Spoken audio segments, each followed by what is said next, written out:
Welcome to Truth in the Barrel, the Unfiltered edition, where each week we run down the topics that you need to understand a little bit more because there is a lot of disinformation out there. I'm Amy McGrath. I'm with my co-host, Denver Riggleman, and we're happy to be with you today. Good day, good night. Every day is a new adventure. And today, as we get started, Amy, I'd like to say, I know that this show is called Truth in the Barrel. Last week was the single barrel silverback. Today is the Christine Riggleman Reserve, which just got gold single barrel Nice. at the New Orleans Bourbon Festival. So I'm going to take a little bit of sip of that. I know we're going to need that later, right? We will. I cannot wait to talk to you about the things that have happened over the last week or so. Yeah, it's a lot. I mean, I feel like every single week it's just a deluge of stuff we have to talk about and really push back on. I want to make sure that anyone following this follows us on all the social media channels that you follow. So Blue Sky, X, what else is out there? Truth Social, Truth Social, YouTube. YouTube.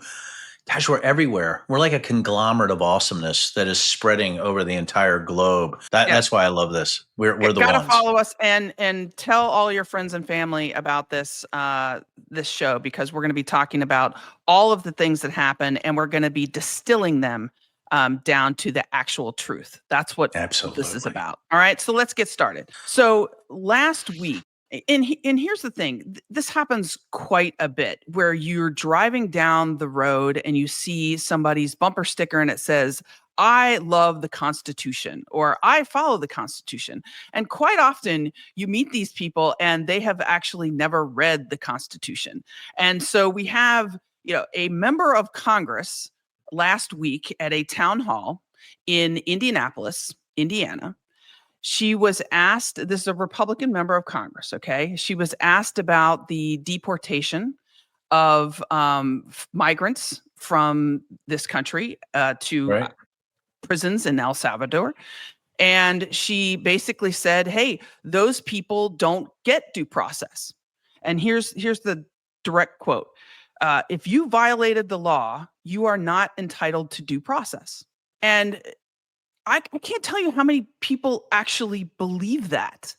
That is like the most un-American thing you can possibly say. We have this Constitution, and in there it says, "Hey, the Fifth Amendment says no matter who you are, if you're in this country, you get due process." And so You I wanted to start out just talking about this. you got to be referring. Is it Victoria Sparks? Is Yes, that who it yes. was? Yeah. And was that Indianapolis. Indianapolis? So Indiana, I don't think it's Indiana's fifth. I'm trying to remember the district. I bet I'm close. My guess is, and I'm going to do this as a Republican, right? As a former Republican, Amy. I bet people cheered. Now, I didn't see that, right? But I bet people cheered. I did see some of the. I saw that it was her that had did that. That the statement. I read about it. But I think it's pretty amazing that you would pick up on that because the Republicans always said they were the party of, the Constitution. You know, the guy here in the 6th District, Ben Klein, one of my former colleagues in the 116th, he carries a pocket Constitution and waves Ugh. it during committee meetings. And he's probably So cheering this on. oh, yeah. I mean, how do you cheer that on? People don't deserve due process. It's sort of the bedrock of what makes us Americans is our justice system and the fact that we give people due process. And I can see where people will be horrified, right? That would be said unless you're a Republican in a town hall with somebody cheering that stuff on. And here's the thing that a lot of people don't understand. And I taught the Constitution, right, to future military leaders of our country. The Constitution does not say if you are a citizen only, you get due process. The Constitution says persons here get due process, whether you are a citizen or not, and that is true for free speech. The First Amendment is true for Yeah. pretty much everything except for voting, right? And so these people that say they love the Constitution, but then want to, uh, deport everybody without any due process, it's actually un-American. We might actually touch on this throughout the show, but I think that cult behavior seems to dominate when it comes to constitutional discussions. through a certain constituency. That's a lot of C's. That's alarming alliteration right there. But I do think that that's what we have right now, right? Is that cult behavior overcomes any constitutional qualms based on the constituency that you have. And I think that's what we're seeing right now is that you have people just screaming for blood, right? Or going against what they say they're voting for or how they believe based on their belief in a certain individual or human being. It's just unbelievable what they bought into right now. And it's hard for me to even get my arms around when people are cheering for stuff like that. Well, and we have to acknowledge what this is really all about, right? This is the issue of immigration, the issue that Donald Trump ran on, and actually you could argue won on, right, in 2016 and again in 2024. And Americans really want our border to be secure. Most Americans want to know who's coming across the border, but we do have this constitution here, and you can't just have the government nab people who are here in the United States and send them to a prison in El Salvador, which is not a very good place to be, without due process. Why? Because the problem is, and there may be many, Denver, who are criminals, Sure. who should be deported. Like most Americans believe, as I do, if you're here illegally, certainly if you're a criminal, you need to be deported. The problem is with the government coming in and nabbing these people and just sending them without due process, we have the potential for what? For mistakes, right? Huge mistakes. And that is what we're seeing already happening, right? Well, yeah. I mean, there's going to be, it almost feels like they don't care that they throw the baby out with the bathwater. There could be innocent individuals or legal immigrants or people who are misidentified that are rounded up, right? And that's something that we've always sort of, said, oh gosh, that's like some of these awful dictators and authoritarians. But isn't it sort of easy where you can wrap nativism, xenophobia, and racism into a neat wrapper of illegal immigration and throw them out without due process? And there should be a rationalization or validation for me as a God-fearing American living in Indiana that we should be throwing these people at it. You know what? And if we wrap up a few, that are innocent or just have families, or maybe are misidentified, you know what? That's just the way it is. And I think that's the thing that absolutely blows my mind. If you claim to be a conservative, if you claim to be somebody who's a constitutionally minded individual, that would be, yes, we hate criminals. Okay, especially violent criminals. You were right, Amy. I want them to go back. Get out of here. You don't belong here. You're a criminal. However, it can be that justice is where we should be going, right? Without automatically saying, let's just throw everybody out based on the color of their skin. That's really what I don't want it to come to that. That scares the hell out of me. And I do believe that deportations and justice don't have to be mutually exclusive. I mean, that's just a belief that I have. Yeah, and I hear from folks on the right exactly what you just said. Like, oh well, of course there's going to be mistakes, but it's for the greater good. Well, no, we have this constitution for a reason. You can't just do that because mistakes are made, right? There was one just in the past couple weeks, a man whose name is Andry Jose Hernandez Romero, and he was a gay makeup artist who had a tattoo, and his tattoo Uh-oh. basically said "mom and dad" on it, and the feds, ICE, nabbed him, said that his tattoo is evidence that he is a gang member, and sent him to the El Salvador prison. So there's lots of problems with that. Number one, evidence of being a gang member is your tattoo. Okay, but there's no due process there. There's no ability for him to say, hey, that's a tattoo that says mom and dad. There's no way, and that's just wrong, right? Well, Amy, I haven't seen any crime statistics where there's a gay makeup artist crime wave happening. I don't know if you've seen this. I've looked everywhere. I can't see a gay makeup artist with tattoo crime wave happening across the United States. I don't know even what to tell. I mean, the story is so outlandish, what you just told me. I'm sort of, I know this is your thing, but if I remember correctly, I think even Joe Rogan weighed in on this, right? Saying it was Yeah, horrific. I mean, when Joe Rogan weighs in on something against the Trump administration, you know it's got to be bad because that guy's a homer. it is So, I mean, bad. it is It's bad. just the idea that the federal government would just go in and nab somebody and then send them to a prison in El Salvador. I mean, we should be outraged about this. It's just wrong.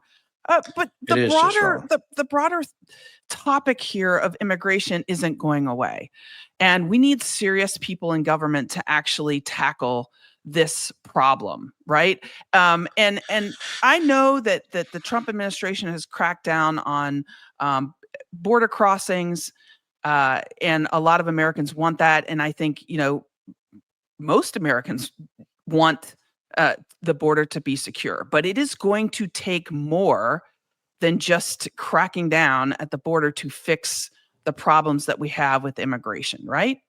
Yeah, it is. And again, I think I don't want to put words in the mouth of the esteemed Amy McGrath, but I think, and what you're trying to say is due process and securing the border don't have to be mutually exclusive. And the story you just told me also is that just because the color of your skin or you have a crown tattoo doesn't necessarily mean you're a gang member. And that's the importance of due process and the constitutional protections that we have. And Amy, you are an instructor on the Constitution for these individuals. And I think that's probably why it hit so close to home for you. And I'm, and I think that's why this show today, and like every day, we're looking at this unserious government that can't seem to do anything that seems to follow what Americans think Americans should be, unless you're sort of this bizarre cult follower of the whole Trump administration.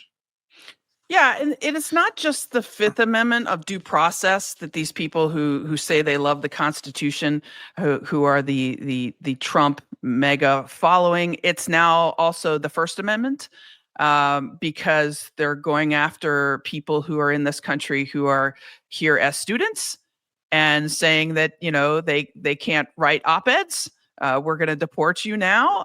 So apparently, if you're here as a student and you're not an American citizen, you don't have the right of free speech. Apparently, that's not important either now.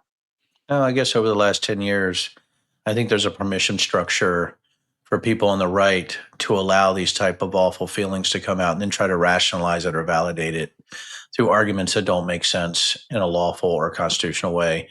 And that's why, I mean, the party sort of left me, Amy. That's why, me and you talking about this, right? How do you, if you say you're a conservative, constitution loving, due process, law and order constituent, and you let a tattoo, right, that's sort of a cultural signifier, automatically tell you that you're part of a gang, and you're not even looking at the big picture. You don't even have the nuance or the critical thinking to think that maybe that's just a tattoo. What I'm worried about, Amy, is that my wife has tattoos. I mean, she could be part of the white distiller gang that's going around, knocking over liquor stores, right? Because she has a copper tattoo because she likes to do copper distillation. It's just so ludicrous that it's hard to wrap your arms around the ignorance of this type of targeting. And I think I don't want to get too far because then I get angry and I start being directed, targeted attacks at people that are stupid, right? Because stupid is a terminal disease, as you know, you've heard me say, Amy. So I'm worried that stupidity will be terminal for us. But you said something pretty interesting. You talked about this administration. I don't think we have adults in the room. I mean, if you look at how they're acting on everything that they've been doing lately, from passing classified information on to this lack of due process, it seems to me that it's very difficult for us to have any faith that they're making any good decisions right now. Well, and that leads us into the next topic that I think is really, really important, and it's something near and dear to my heart, which is our national security. And Yeah. I know that the Trump administration would love to just gloss over this signal chat gate is what we're talking about. Many in the media are talking about right now, but it's a really big deal. And I was an F-18 pilot. I did strike missions in both Afghanistan and Iraq, and I can tell you again that launch times and time over the target, those times are classified. And in the case of what happened with Secretary of Defense Hegseth just tweeting out, or I'm sorry, not tweeting out, but Signaling out. signaling out these times Yeah. and the very mission itself, the existence of the very mission itself is classified because it was a mission that was secret. The Houthis did not know we were coming, and that's by design. And so the incompetence continues. It's not just the signal gate, but we've learned just in the last week that Secretary or the National Security Advisor Mike Waltz set up over 20 different signal chat chains to talk about different regional crises should they arise around the world. Now, when I heard that, I was like, are you kidding me? I mean, this is supposed to be the A team. These are supposed to be the people that are protecting our country. And the pushback already is, oh, well, these guys are smart because they're putting together a signal chat chain so they can all discuss these things. No, that's not smart. You know, it's amazing, Amy, as you talked about the one signal chat, it's now 20 times worse, right? He had 20 signal chats. Can you imagine, first of all, you're running ops through creating signal chats manually? Hey, let's add Bob. Who else might be cleared? Yeah. Jay? Is Jay cleared?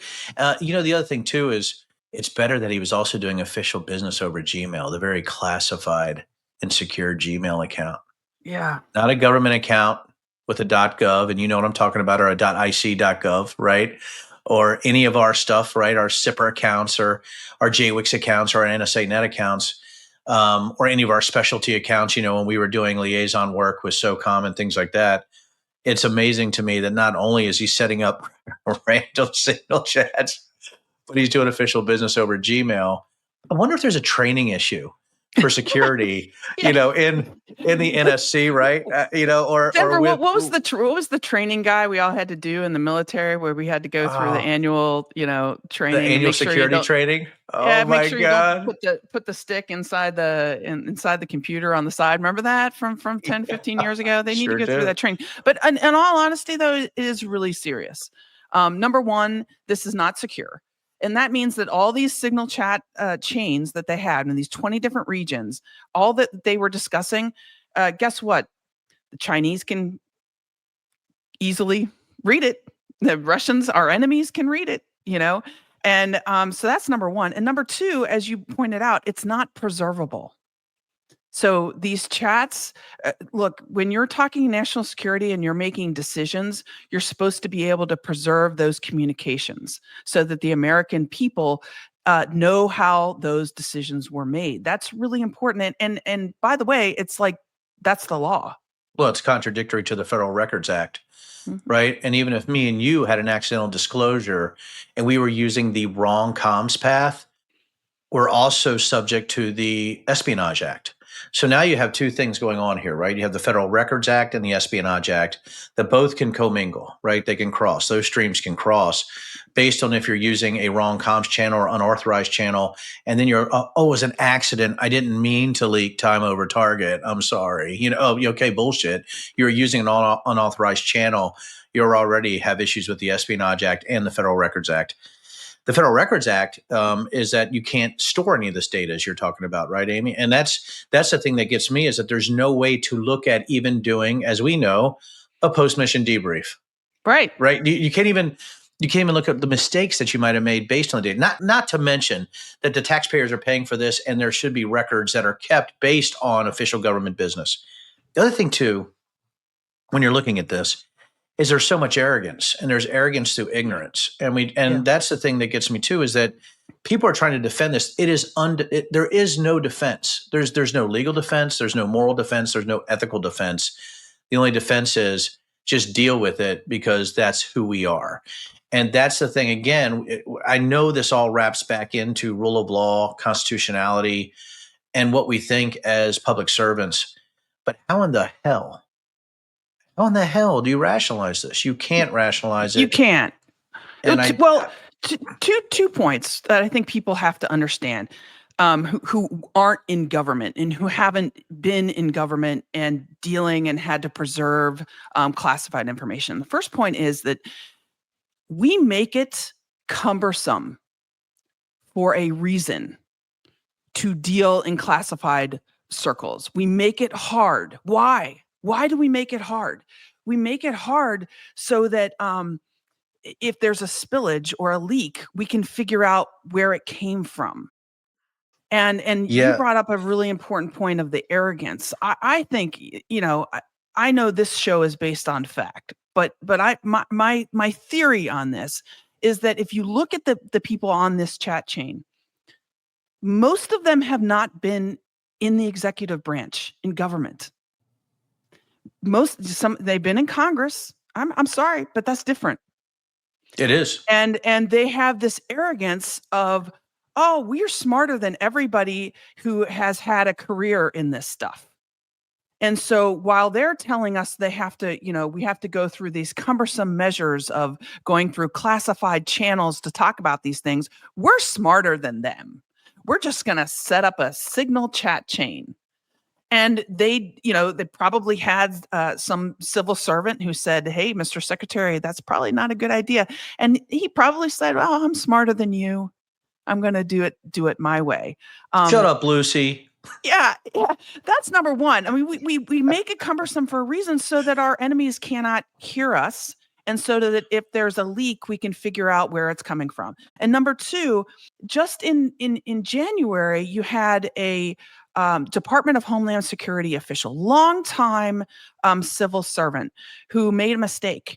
And she went to her colleagues and said, I accidentally put in an unclassified government email, I accidentally added a journalist onto this email where I was talking about an ICE raid that was going to happen. And guess what happened to her? She was removed from her position, and her security clearance was revoked. Did anything happen to any of these guys that I would argue actually released more worse information over Signal? More damaging information from a higher echelon in government. There's layers of awfulness. But you know what we can do, Amy? We can deport Pete Hegseth because of his tattoo, his white nationalist tattoo. Because we can say he's a domestic terrorist and we don't need any due process. So I think we need to start the deport Pete Hegseth friggin' chance, based on his tattoos, And don't get me started with Pete Hegseth and, taking his wife to high level meetings as well. That's kind of a breach of security. But now we have Laura Loomer apparently getting national security officials fired. So that makes me really nervous. Well, yesterday was just tragic, right? When you have Laura Loomer, who's a 9/11 truther, a racist, just an awful human being, right? And I think, when she goes in and talks about loyalty tests with Trump, God, we're all the way back to people rationalize behavior for deportations and due process and SignalGate and misuse of government resources and the Espionage Act and everybody making excuses for that because we have the most ignorant, I would say, executive branch level appointees, directors and secretaries in the history of the United States. And now Laura Loomer is going to Trump, actually presenting the litmus test where he's firing NSA individuals. And then last night, a person I have met, I was introduced to long ago by a former general buddy of mine, Tim Hawk, who's Dernza, director of the National Security Agency, was fired late last night. I got calls from inside NSA. And my guess is, I wonder, Amy, if there's a cascading effect from her applying that loyalty test and directing who should be fired. I mean, if people look up Laura Loomer, it's like the Joker determining, who should be fired in Gotham, right? Yeah, I mean, it's that nuts. It's very scary, but a lot of people don't understand what NSA is or does. So who is the head of NSA? The head of NSA has to be a military individual. That's Derns. That's a 4-star general. People that initially had been Derns. You talking about people like Mike Hayden, correct? Mhm. Who I briefed in the early 2000s over and over, actually on the 8th floor at NSA. The DDIR, the deputy director, is a civilian, right? And the civilian was And also she was released and fired fired. as well. Yeah. Absolutely. And I think she was redirected maybe to the Undersecretary of Defense, USDI. I'm trying to remember. So you have these two individuals, the two top performers, right? The leaders in NSA that run everything. They run the whole SIGINT confederation. That's the best way to put it, So right? The what is signals. SIGINT? Yes, SIGINT is signals intelligence. Thank you. Mhm. Thank you, Amy. Right. That's broken into two major subdivisions of COMINT, which is communications intelligence, and ELINT, which is electronics intelligence. Right. Underneath that umbrella, you have people who are COMINT or ELINT or joint, right, who can collect signals, make sense of those signals, which helps in targeting, situational awareness, right? Looking at what everybody has in their environment electronically, not only for targeting, but for deconfliction of signals in that battle space for people who might be flying an F-18 into combat on 89 combat missions or on that aircraft, executing that mission. You want to know what that environment looks like, what you can target, what you can hit. So NSA has all of that. NSA is a combat service element under the DoD. A lot of people don't know that. It's under the DoD funding lines. But what it does is so crucial to our defense, right? That if you have people who don't know what they're doing directing the mission, it can get very confusing because of SIGINT authorities. SIGINT authorities are very, very defined by the Right. US government and by the intelligence community. So if Right. you have two yahoos that are going in there to replace these types of professionals, again, we have loyalists in charge where we should have competent professionals, and that could create real issues in the National Yeah, Security Agency. it's worrisome because National Security Agency, they listen in and they get intelligence on foreign actors. They don't have the authority to do it here domestically. Okay. And so my concern with this firing is why? There hasn't been any, I mean, they did it at 10 o'clock at night, right?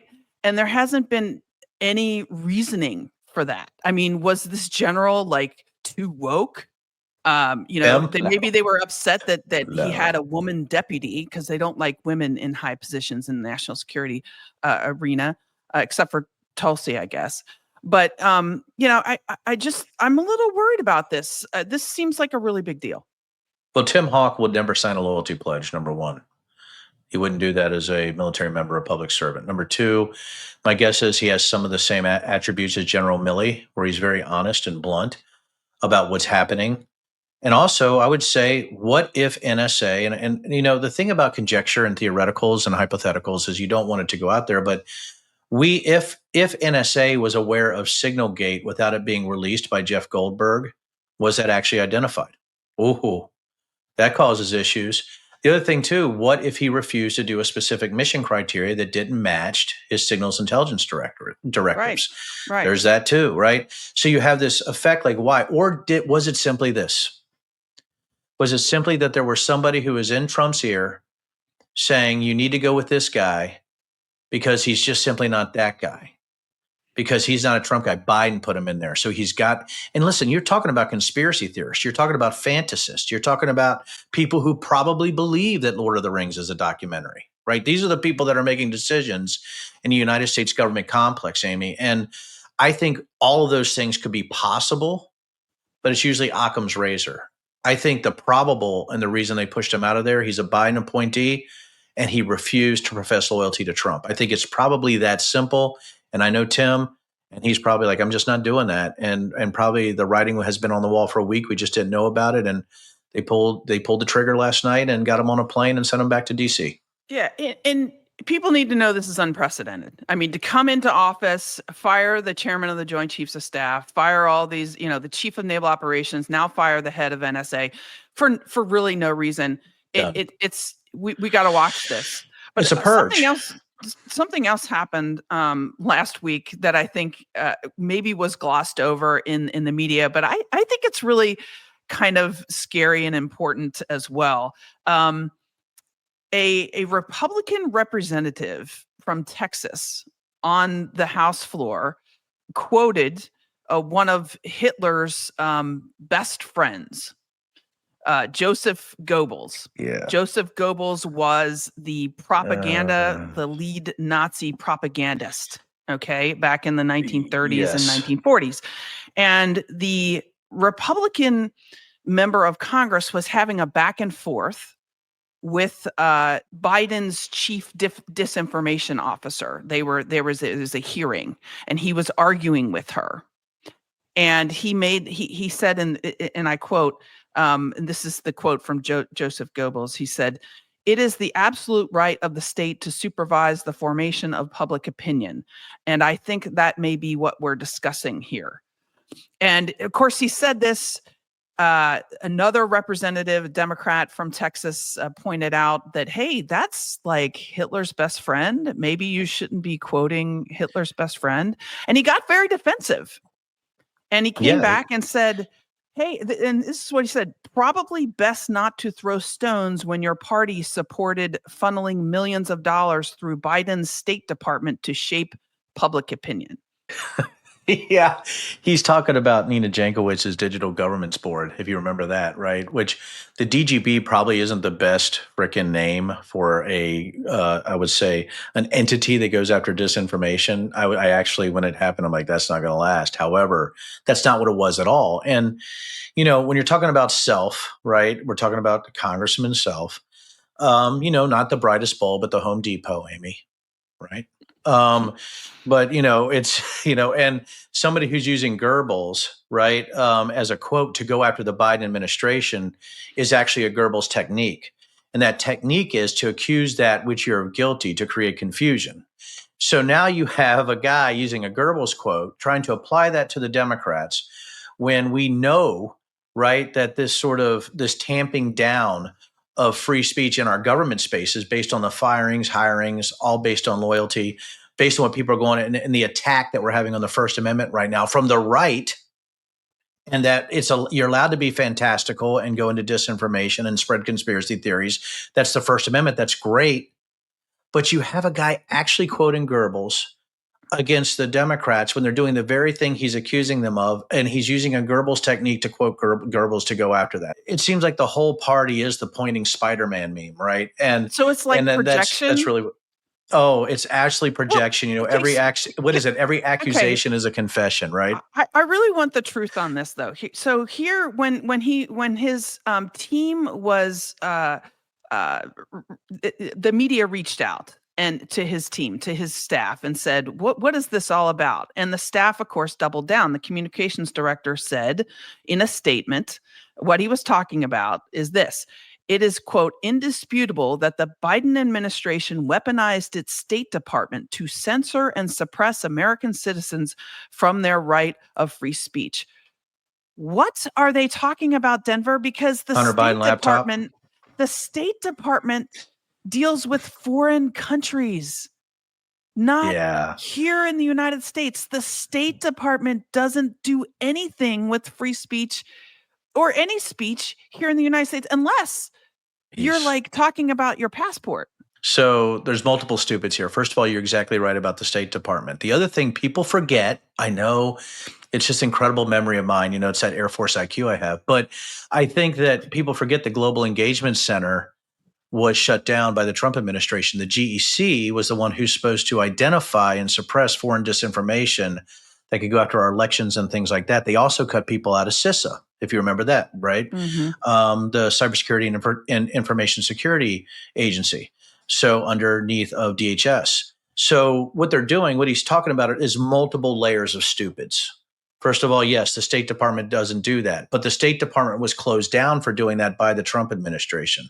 Right. And when you look at when the Biden administration was severely underfunded, right, this was actually started by Obama, I believe, back in his 2008 administration. So that's what's happening there. This is part of the State Department that was designed to go after disinformation that foreign actors are pumping into our country. Yes. It was designed to try to tamp down on that disinformation, and that's what they're talking about here. Well, that's what he thinks he might be talking about, but he's confused. When I said there's multiple stupids, Hmm. he's talking about the Hunter Biden laptop and the 51 signers also. That's what he's referring to. And the suppression of election disinformation in the January 6, 2021, or the November 2020 election. He's also referring to that. And the other thing that he's talking to his constituents, because that's what he's hoping for is a clip, is COVID, that obviously COVID was Hmm. faked, or there was an overreaction, or that Dr. Fauci is evil. So this is the whole bag of crap that Congressman Self dumps into a speech so he can replay it for fundraising to his constituency. This is what's happened. That when I say multiple levels of stupid, stupid translates to money for congressional Republicans right now. And I think Yeah. that's why he mixes everything. He doesn't even know how the government works. That's really Well, the and bottom line, I apparently this guess. wasn't the first time that he quoted Hitler's best friend, by the way. Oh, I So, wonder what memorabilia he has hanging on his wall, I mean, Amy. here, look, I have a few quotes that I've memorized over the years. I have a couple from Eleanor Roosevelt, Maya Angelou, some people, even Alan Shepard. I have not memorized any quotes from anyone that knows Hitler. I What? can just say that. I don't know. Oh Uh, my gosh, Another you big thing that happened this week, anti-intellectual, you. we'll quickly touch on are the extremely stupid shooting ourselves in the foot tariffs that this president has now instituted. Oh. And what I hear from the right in justifying this is we all have to suffer. Don't worry, President Trump knows what he's doing. We all have to suffer for it because it's going to make America better in the long run. Trust him. That's what I hear from the right. Yeah, it's like we're trying to fix the economy by bleeding ourselves with leeches. And by the way, we were completely healthy. Right? Yeah, It's like, you know what? Hey, I know you're really healthy. You look really ruddy today, but the stars are telling me, astrologists are telling me you're going to be sick next week. So we're going to stick leeches all over your body just to make sure you're not sick next week. That is really how these people think. I mean, I know that it feels like maybe I'm actually being very nice to them. I think it's actually worse than that. The thing is, how are penguins going to fight back if we tax penguins, right? I mean, he's out there taxing penguins, so they can't fight back. Wow, that's pretty smart. Penguins are digging in their pockets like shit. I got an ice tax today. I mean, what, the whole what, thing is you know? stupid, and it's going to hurt Oh, us, and it is wrecking, the past 80 years of the type of world economy that has been arguably kind of like the greatest in human history in terms of yeah, the sure. ability for humans to progress, and he's throwing that all away. I mean, it's really dumb, and it's hurting Americans. It's going to hurt workers. It's going to hurt jobs. I, I I don't know. So as we're doing the show, we've already had a bad stock market day, right? And we're in the middle of other bad stock market days as me and you are talking right now. And this comes out pretty fast. We're pretty current, aren't we, Amy? We're pretty current here on Truth in the Barrel. So the thing that you have is what is your total loss on your trillions? So when you're looking at, companies losing 44% of their value, like certain companies did yesterday, or looking at Nike, who does most of their shoe make in Vietnam and China.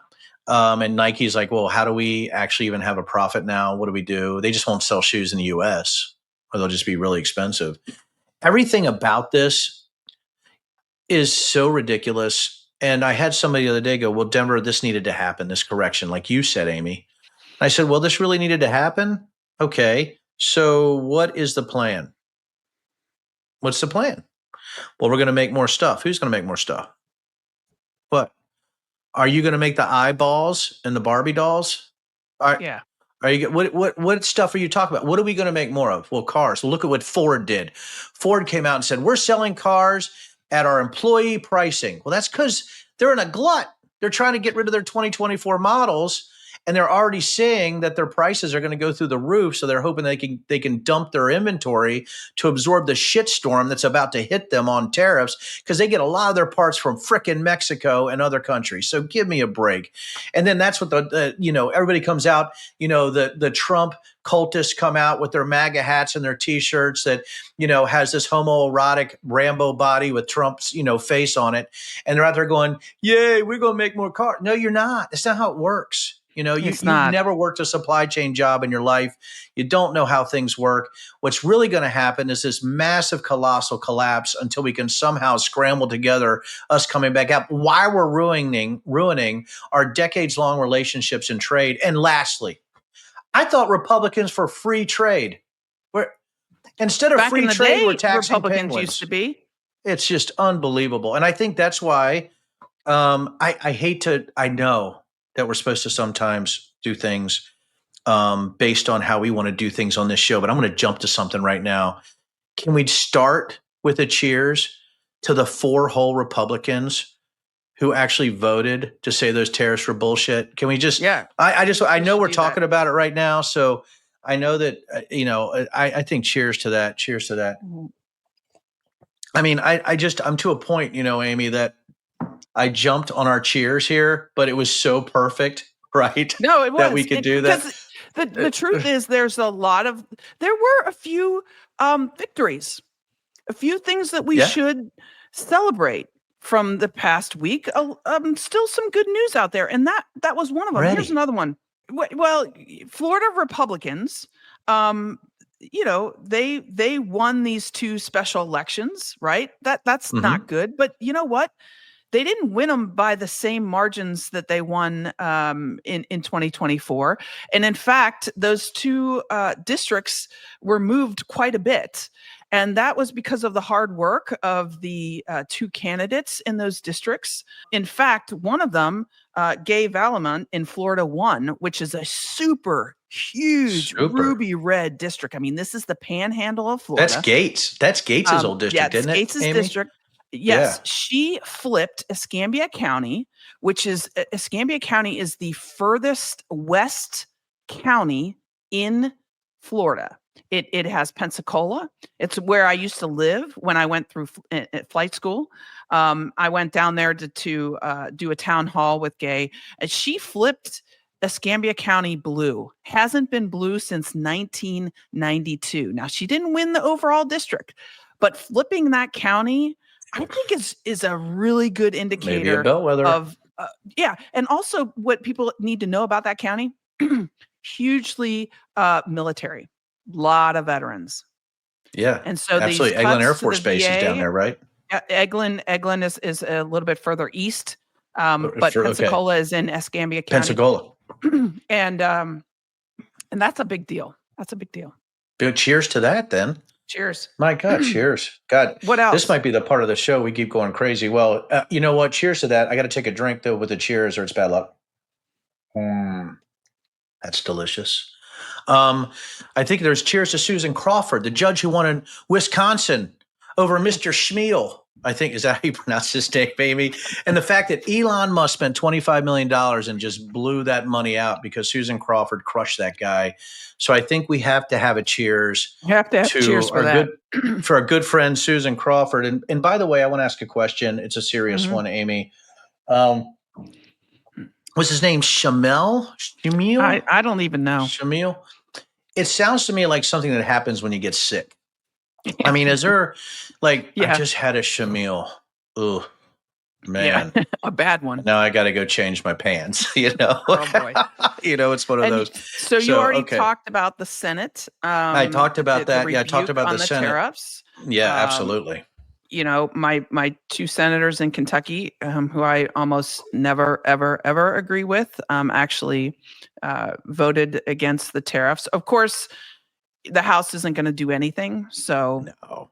Well, it's just kind of symbolic. Is, you are in the bourbon capital of the world, right? I make bourbon. And I think that's part of Truth in the Barrel here. This is so neat that this is happening with the Commonwealth of Virginia, the Commonwealth of Kentucky joined here to say, hey, we might hate all Americans, but if you mess with our bourbon, we're voting against you, Donald Trump. Hey. And I love that.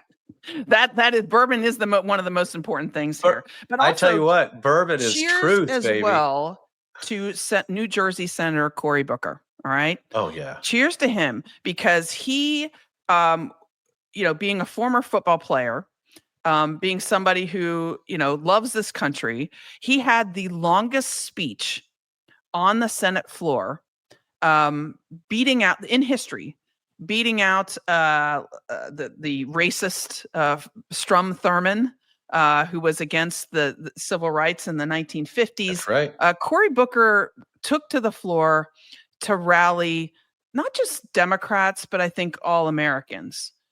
His speech was substantive. It wasn't just reading Cat in the Hat. It was talking about these what Trump is doing and how it's hurting America. Talking about how the Social Security cuts will hurt Americans.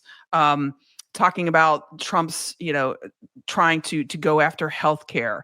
Talking about the craziness of invading Greenland and taking Canada as the 51st state. So all of what he talked about for, let's see, 25 hours and 5 minutes was substantive. So cheers to that. You're taking on Trump, and we need that. We need a fighter. So thank you, Cory Booker. Here's cheers. Can I add something on the cheers? I know that me and you are in the drinking mode right now in Truth in the Barrel and complete truth and facts, in whiskey veritas, right, Amy?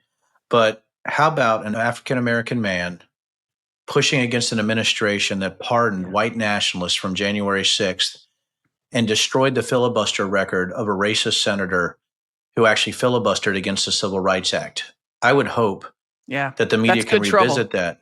That's good trouble right there. So here's cheers to good trouble. Cheers to that. Cheers to that. Mm-hmm. Delish. My God, she makes good whiskey. God dang. Woo. All right. Yeah. And, it's 6 a.m. here. No, kidding. That's a joke, everybody. It is definitely still not noon. But no, this is fantastic. Another incredible show here. And I know people are like, God, this might be a little longer than usual. But look what we covered, due process, the Constitution, right? SignalGate, using Gmail for official business, right? Joseph Goebbels. We talked about, Laura Loomer running, the purge yesterday in the NSC and the NSA, right? And we talked about tariffs in the stock market and then self-inflicted face shots, right? Where we're bleeding ourselves with leeches instead of actually using real medicine, and directed tariffs and nuance. And it's amazing to me that we've been able to cover this in such an incredibly concise time with facts and truth. And that's why I think I love Truth in the Barrel, Amy. And I don't know if you wanted to say anything before we go, but do you have anything left in that truth canon of yours, Amy, that you want to talk about? Well, I would just say that we're on YouTube, so go ahead and like or follow our channel. We're on all the social media platforms, and also, tell us what you think. There is a lot of topics out there. We cannot cover them all. But what are the ones that are the most important? What are the ones that you are feeling like, hey, there's just a lot of disinformation out there, and I want to know what the real deal is.